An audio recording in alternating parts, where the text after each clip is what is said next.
शायद तुम्हें कोई फर्क नहीं पड़ता इससे, पर मुझे पड़ता है। जब तुम इग्नोर करते हो तब बहुत बुरा लगता है। तुम तो प्यार करते थे ना मुझे, फिर अब वो प्यार तुम्हारा कहाँ चला गया? सब कुछ कितना सही चल रहा था, हम दोनों कितना खुश थे, पर अब कुछ भी पहले जैसा नहीं रहा।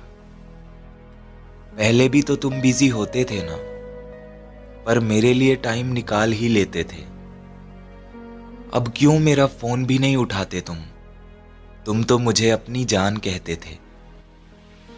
शायद तुम रह सकते हो मेरे बिना, पर मेरे लिए ये आसान नहीं है। ऐसे कैसे प्यार कम हो गया तुम्हारा? मेरा प्यार तो तुम्हारे लिए आज भी उतना ही है। तुम्हारे अलावा मैंने कभी किसी के बारे में नहीं सोचा।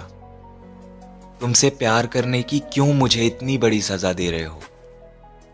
मेरे दिल की हर धड़कन के साथ तुम धड़कते हो, फिर क्यों तुम मुझे खुद से दूर कर रहे हो? मैं जितना तुम्हारे पास आने की कोशिश करूं, तुम उतना ही मुझसे दूर चले जाते हो। पहले तो ऐसे बिल्कुल नहीं थे तुम, पर अब तो बिजी ना होकर भी तुम बिजी होने के बहाने बनाते हो। रोज ना जाने कितने मैसेज करते थे तुम मुझे, पर अब तो तुम मुझे रिप्लाई तक नहीं देते हो। कभी सबसे पहले तुम मुझे रिप्लाई करते थे, पर अब तो मेरे मैसेजेस को बस सीन करके छोड़ देते हो। मेरे इतना करीब आने के बाद अब क्यों मुझसे नजरें चुरा रहे हो?